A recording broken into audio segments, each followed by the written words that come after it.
Saudi Arabia, a country that is inevitably associated with endless sand dunes, dry heat, and barren landscapes. But that is exactly what the Saudi royal family wants to change. Within a few years, the country is to be transformed into a place with huge forests and green oases, and the desert will be driven away bit by bit.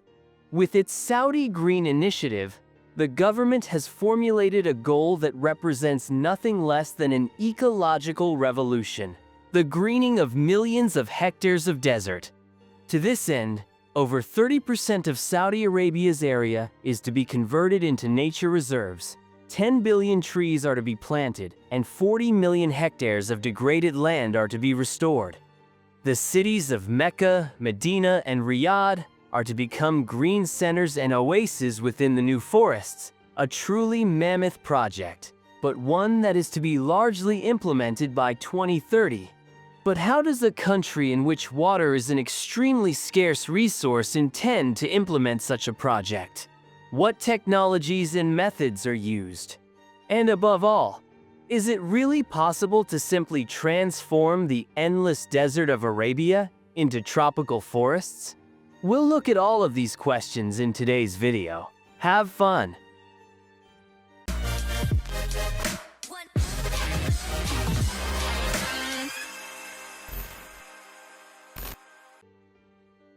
Few countries in the world have such an extreme climate as Saudi Arabia.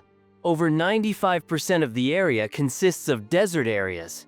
Temperatures often reach more than 50 degrees Celsius in summer, and water is one of the scarcest resources. But the vision of the Saudi leadership is clear. The desert should no longer just mean sand and dryness. With the Saudi Green Initiative and the Middle East Green Initiative, the country has launched ambitious projects aimed at tackling the region's ecological challenges. This national strategy is the heart of Saudi Arabia's Green Revolution. It is intended to make it more resilient to the effects of climate change in the long term. The core plan is to plant over 10 billion trees. These should help push back the desert, improve air quality, and bind CO2 emissions. But the vision should not end at the country's borders. With the Middle East Green Initiative, the country is taking on a leading role in the entire region. It will work closely with neighboring countries such as the United Arab Emirates, Egypt, and Jordan. Together, they plan to plant 50 billion trees in the region, a project that is unique in its scale worldwide. But the aim is to make one of the driest regions in the world more resistant to desertification and reduce air pollution. And so Saudi Arabia has already launched a number of projects in its own country, with the entire initiative being run under the Vision Saudi Arabia 2030. The country wants to use this to reduce its dependence on fossil fuels and open up new economic sectors, since up to now the country has mainly earned its money from oil and gas. But let's now look at some of the central initiatives that form the foundation of the Saudi environmental strategy. The most important component is the massive reforestation of desert areas. The aim is to create huge forests that serve as a barrier against desertification, as this not only threatens agricultural areas but also the few fertile soils in the country. Targeted reforestation projects are not only intended to create new ecosystems, but also to lower the temperature in the surrounding areas and improve the quality of life. Particularly robust desert trees such as the acacia, which require very little water, play a key role here. Given the extreme water shortage, the question of irrigation is one of the greatest challenges. Saudi Arabia announced that it would rely on innovative technologies for rainwater management and the use of gray water, that is treated wastewater. In an energy-intensive process, seawater is converted into drinking water, which is used not only for human needs, but also for irrigation in agricultural and reforestation projects. Saudi Arabia already operates some of the world's largest desalination plants, and these are to be used specifically for irrigating the reforestation projects. This should make it possible to provide the moisture necessary for tree growth, even in the driest areas. Another method that the kingdom wants to use is so-called cloud seeding. Chemical substances such as silver iodide are sprayed into clouds to artificially create rain. This is intended to greatly increase the amount of precipitation and provide water for agricultural and ecological projects. Cloud seeding is already being used in other desert regions such as Dubai and is intended to help make greening projects in Saudi Arabia more efficient. But the cities are also set to transform. The Saudi capital Riyadh is set to become one of the greenest cities in the world in the next few years. As part of the Green Riyadh project, the government plans to plant 7.5 million trees in the city alone. The aim is to expand the city's current green spaces by 16 times. This will not only improve air quality, but also reduce temperatures in the country's hottest metropolis. At the same time, the new green spaces are intended to improve the quality of life of residents by creating recreational spaces and making urban space more climate-friendly. And the frequently mentioned NEOM project, the planned futuristic megacity, is another element of the Saudi vision.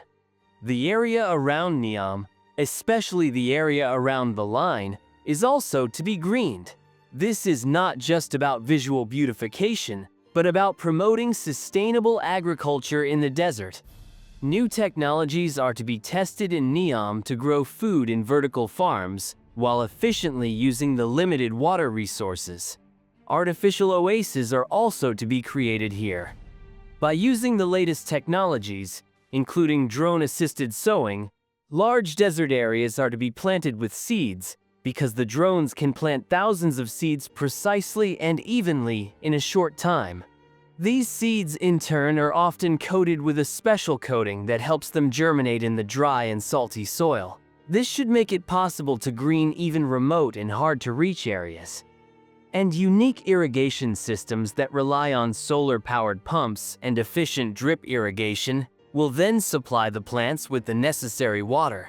Overall, the royal family is pursuing three central goals. Firstly, to combat desertification, that is the spread of the desert. By stabilizing the soil and storing water in the ecosystem, soil loss is reduced. At the same time, the growing vegetation binds CO2, which should make an important contribution to global climate protection. Secondly, the millions of trees planted should permanently lower temperatures in the country, provide shade, and improve air quality.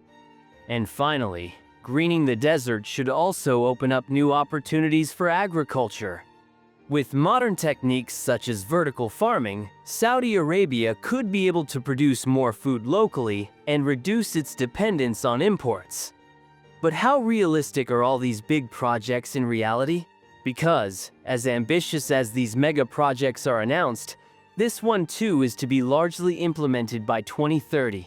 According to many experts, however, the entire vision could already fail on the most basic of all elements, water, because this is an extremely scarce resource in Saudi Arabia. Even with desalination plants and water management technologies, the question remains whether there is enough water to support the ambitious projects in the long term. Because if the plans were really implemented as planned, unimaginable amounts of water would be needed. On the one hand, it would be virtually impossible to bring the water to the desert, and on the other hand, the energy consumption for water production would be enormous. This would also seriously call into question the much heralded sustainability. But the costs are already posing major challenges for the project. Greening the desert is an extremely expensive undertaking. Financing these projects, which run into the billions and tens of billions, is a major challenge. Saudi Arabia may be one of the richest countries in the world, but its dependence on oil means that fluctuations in the global energy markets could affect investments. In addition, the country is already spending hundreds of billions on numerous other megastructures and projects. And ecologists in particular are very critical of the idea. The massive water consumption and the large-scale interventions in the desert landscape could have a lasting impact on other ecosystems. There is a risk that the projects could cause unintended ecological damage, e.g., through the overuse of resources. And the country's extreme climatic conditions also call into question the long-term sustainability of the greening projects. High temperatures, strong winds, and salty soils make it very difficult to establish new vegetation permanently.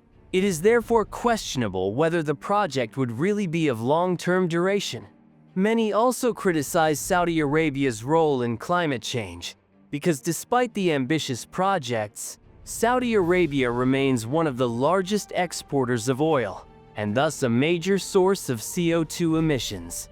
Critics therefore see the greening initiative as an attempt to conceal their own role in climate change without really tackling the underlying problems. They want to present themselves to the international community as climate saviors, with projects that are virtually impossible to implement. But what do you think? Is it just another big hyped idea that sounds great on paper but is hardly sustainable in reality? Or could it actually be possible to green large parts of the desert in the future? Feel free to write in the comments. Well, folks, and with that, we end our video today. Write us your thoughts on this in the comments, and let us know about which topics we should make a video about. Otherwise, subscribe to our channel, and see you next time here at Wikimedia Plus. Thank you all for watching to the end. I hope you enjoyed our content.